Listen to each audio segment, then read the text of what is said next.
On est tous d'accord, Xavi Espart est le joueur qui nous a le plus impressionné ce soir. Parce que déjà, c'est un latéral, c'est un poste ultra compliqué. Et le calme, la sérénité, il joue comme un mec confirmé.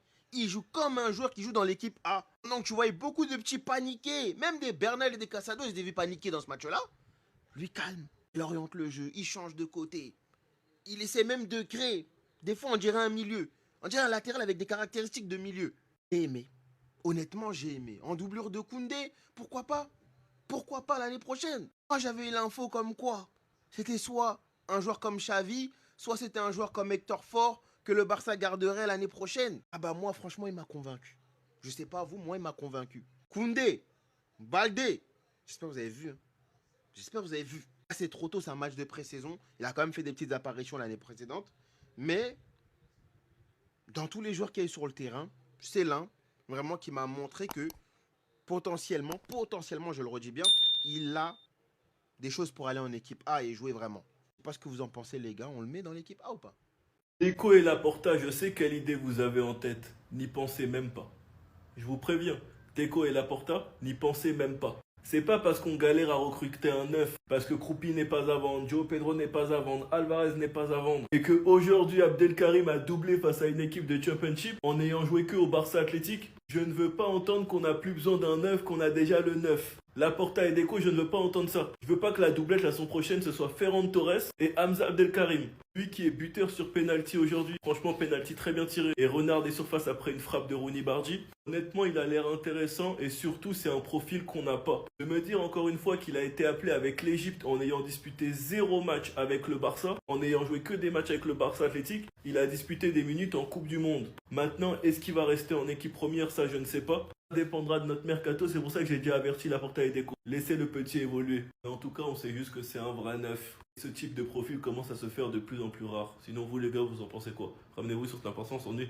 Le Barça perd en amical au penalty. Et franchement, je trouve ça très intéressant de la part des flics d'avoir fait jouer autant de petits pour que certaines personnes trop gourmands qui veulent sauter les étapes comprennent l'écart de niveau qu'il y a entre l'équipe première et au niveau auquel ils jouent. Sachant que là, c'est une équipe de championship qu'ils ont affronté. Et lorsque Flick a réellement sorti tout le monde, on a vu la différence d'intensité. Après, il y a quand même pas mal de petits qui sont sortis du lot et qui ont l'air très intéressants. Abdelkarim avec son doublé, l'entrée de Diarra en deuxième mi-temps, Tunkara en première mi-temps, on parle d'un 2010, il a 16 ans. Le Gonzalez et le Cortés. Je préfère même pas parler de Chesney, je pense que lui, je ferai une vidéo sur lui. Ça va vraiment être lui notre deuxième gardien la saison prochaine. Enfin bref, on a pu voir les débuts de Adeyemi et franchement, il a l'air intéressant. Lui, en sortie de banc, je sens qu'il va faire beaucoup de mal. On espère qu'on aura Christensen en bonne santé et qu'il pourra jouer parce que j'ai bel et bien l'impression qu'on va pas recruter en défense, sauf s'il y a un départ, c'est ça le plan du Barça actuellement. Bellingham, lui, a pu profiter de sa head watch et j'ai hâte de voir ce que le Barça fera de Rooney Bardi ainsi que Casado. Mais Rooney Bardi, on sent qu'il est en jambes. Sinon, vous les gars, vous en pensez quoi? Ramenez-vous sur ta patience, on est. Hamza Abdelkarim, est-ce qu'on ne tiendrait pas notre nouveau Erling Haaland? Bonne question. Aujourd'hui, top match de sa part. C'était prévisible en avant-match.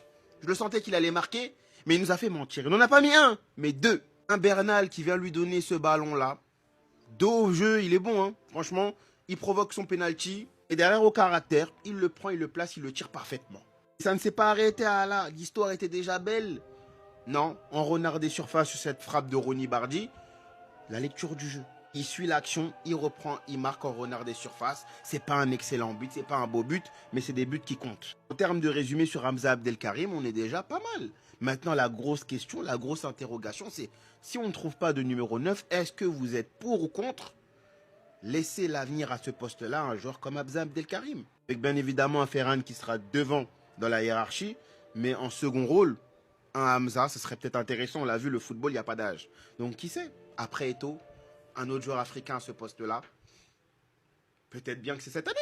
Tu dis qu'Ebrima Tunkara c'est un 2010 et qu'il a 16 piges et qu'il est venu affronter une équipe de championship et qu'il a tenu l'intensité. Le MVP de l'Euro U17, quand tu vois à quel point il est en avance physiquement pour son âge et que tu le compares même à Lamine au même âge, ça n'a rien à voir. Franchement, j'ai très hâte de le voir se développer. Tu vois que c'est un joueur confiant, un joueur qui n'a pas peur, un joueur qui est serein de sa capacité à éliminer. J'ai qu'une hâte, c'est de le voir titulaire au prochain match de préparation. Surtout que c'est une équipe qui manque de rythme. Beaucoup de joueurs n'ont pas encore l'habitude de jouer ensemble. J'ai surtout hâte de voir Tunkara accompagné de plusieurs joueurs titulaires de l'équipe première. C'est surtout ça qui m'intéresse. Mais il n'y a pas que Tunkara, Diarra aussi j'aime beaucoup. L'ailier gauche qui est rentré en deuxième mi-temps, je suis pas sûr de son prénom mais je crois que c'est Gonzalez. J'ai bien aimé le match de Xavi Espart, mais Xavi Espart, tu fais attention. Moi j'ai pas oublié son dernier match face à Valence. Je l'ai pas oublié. Même si nous étions déjà champions. C'est dans ce genre de match que tu dois prouver et montrer. Et concernant Tunkara, les gars, j'ai bien peur que la Masia l'a encore fait. Il nous a sorti encore un autre crack, un autre génie. On va pas se précipiter, il est encore très jeune. Sinon vous les gars, vous en pensez quoi? Ramenez-vous sur ta patience en nez.